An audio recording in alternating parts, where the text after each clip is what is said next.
familier aux usagers des réseaux sociaux. Je commence par vous, Régine, les influenceurs. Il semble que beaucoup de jeunes aujourd'hui ont les influenceurs en modèle.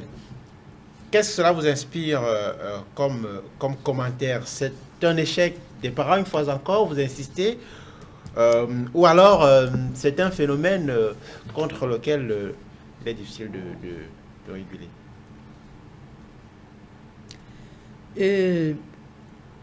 Personnellement, je n'ai rien contre les influenceurs ou les influenceuses, mais ce que j'aimerais dire, c'est que quand on est influenceur ou influenceuse, il faut vraiment faire en sorte, il faut impacter la jeunesse, parce que en fait, moi j'interpelle la jeunesse ici, parce qu'il y a aussi les parents qui sont aussi dans ce jeu, je veux dire, ce jeu rétrograde-là, où ils suivent des influenceurs et les influenceuses.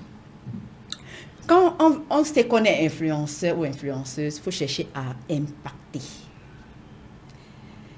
Et ces enfants, quand je dis impacter positivement, parce qu'on peut impacter négativement.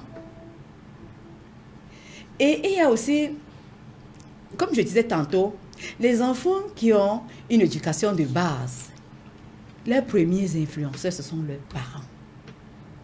Maintenant, il n'est pas exclu que l'enfant soit captivé par quelqu'un d'autre. Mais il y aura quand même des signes similaires. La personne l'a fait comme mon père. La personne l'a fait comme ma mère. C'est-à-dire, on ne suit pas quelqu'un. Moi, je suis contre le suivisme moutonnier. Quand on suit un influenceur, c'est parce que cet influenceur ou cette influenceuse a quelque chose de particulier, quelque chose de positif qu'il peut apporter dans ta vie et qui peut te servir et non te desservir. Donc, dire que...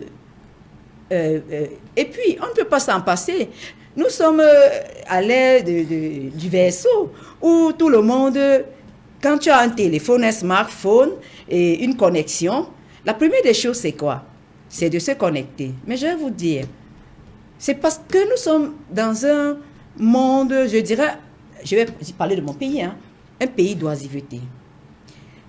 Le téléphone en soi n'est pas une mauvaise chose, mais c'est l'utilisation qui devient très mauvaise. Et les jeunes n'arrivent plus à faire la part des choses. Parce qu'aujourd'hui, on trouve les enfants qui viennent carrément avec les téléphones à l'école.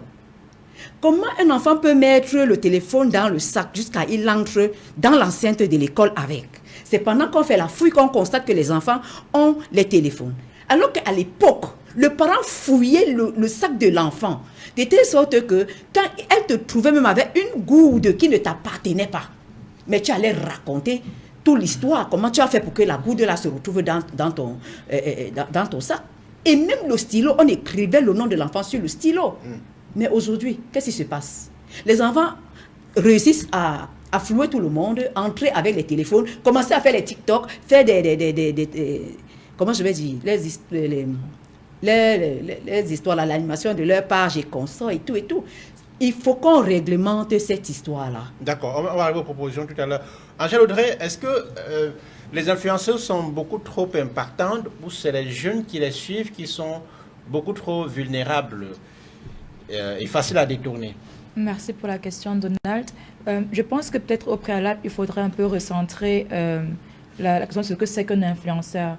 Une influenceuse, c'est quelqu'un qui bâtit une communauté sur les réseaux sociaux en vue de pouvoir influencer leur choix de consommation ou leurs décisions de manière générale, leur comportement. Donc en réalité, le problème, ce n'est pas l'influence qu'ils ont, mais c'est l'objet de l'influence. L'influence, ce n'est pas uniquement négatif, parce que très souvent, quand on parle d'influenceur, influenceuse, on a très souvent une connotation négative qu'on attache à ce mot-là. Mais l'influence peut être dans différents domaines. Il y a des influences dans influenceurs dans l'entrepreneuriat, dans la danse, dans la culture, dans d'autres pays, vous avez des influenceurs dans les sciences, dans différents domaines en réalité. Donc, le point ici, c'est le sujet, l'objet de l'influence. Donc, de manière générale, je ne peux pas dire que l'influence est quelque chose de négatif. On parle davantage de plus davantage de celles qui impactent de façon négative les jeunes, tout à fait. Oui, effectivement. Donc, effectivement, on peut constater que très souvent, les comportements qu'on est en train de décrire chez les jeunes filles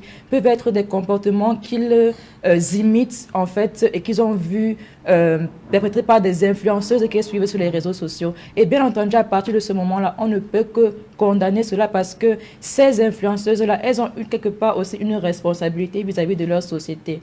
Certes, vous en faites votre pain quotidien parce que, comme je le disais, on crée une base de données et puis on monétise derrière cela. Mais derrière l'image que vous donnez, les orientations que vous donnez vont impacter la jeunesse. Et ça appelle également quelque part la jeunesse à pouvoir aussi faire preuve de plus de jugeote dans le choix de ces influenceurs. Parce que les influenceurs, ce n'est pas uniquement dans les secteurs où il y a de la dépravation des mœurs. Comme je le disais, il y a des influenceurs dans l'entrepreneuriat, dans d'autres domaines. Donc, il est question de pouvoir également s'orienter vers ce type d'influenceurs. Parce que ce que vous écoutez chaque jour, imaginez si un enfant, une jeune de 13 ans par exemple, consomme constamment du contenu, disons 20 vidéos par jour, où elle voit constamment du corps physique qui est exposé, des femmes qui exploitent leur corps pour faire de l'argent. Forcément, un mensonge que l'on répète à plusieurs reprises devient une vérité. Elle va forcément se retrouver à agir comme ce qu'elle voit.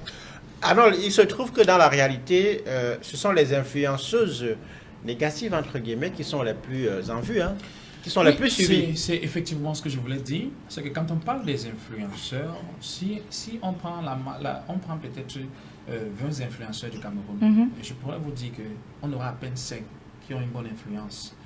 La grande majorité des influenceurs sont négatifs.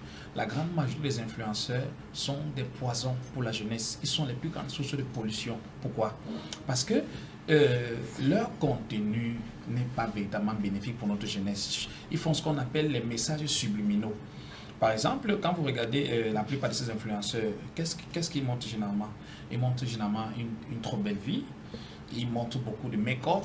Ils montrent beaucoup leurs chaussures, ils sont généralement mal vêtus, ils sont généralement en train d'intriguer les gens, ils sont généralement cités dans les scandales sexuels, leur vestimentaire même parfois n'est pas vraiment approprié, leur mode de vie, leur source de gain n'est pas traçable. Oui.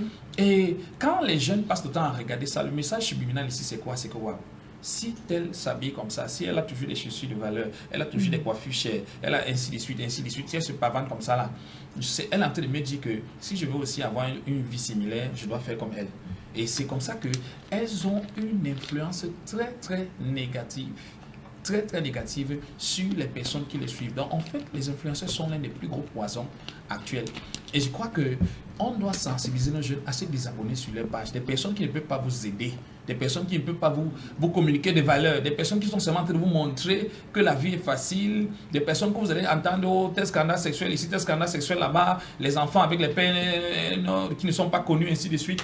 Ça fait que vraiment ces influenceurs ne sont pas du tout bénéfiques pour notre jeunesse. Ces influenceurs et ces influenceuses contribuent à détruire notre jeunesse.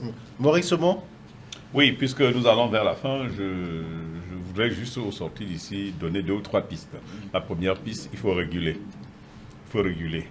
Et dans cette régulation, il faut que l'autorité soit davantage, aucune tolérance vis-à-vis des réseaux sociaux. Réguler les réseaux sociaux, c'est important. Il faut éduquer. C'est la deuxième chose. Il faut vraiment éduquer. Éducation à la parentalité, mais également éducation. La responsabilisation de ceux qui sont les acteurs et qui sont en charge de nos jeunes filles, de nos enfants. Sur le plan économique, il est très important qu'aujourd'hui on se penche sur cette couche de la société très vulnérable que représentent nos jeunes filles. Voilà. Merci. Audrey? Oui, je voulais juste ajouter un dernier mot. Oui. Si on veut remplacer les influences négatives, il faut remplacer par des influenceurs positifs. Donc, interpeller également ces femmes-là qui ont de l'impact, qui agissent différemment, qui ont de l'impact dans la création de richesses dans notre société, à prendre davantage la parole pour que les influences vont plutôt vers des secteurs qui sont bénéfiques pour notre société. Merci.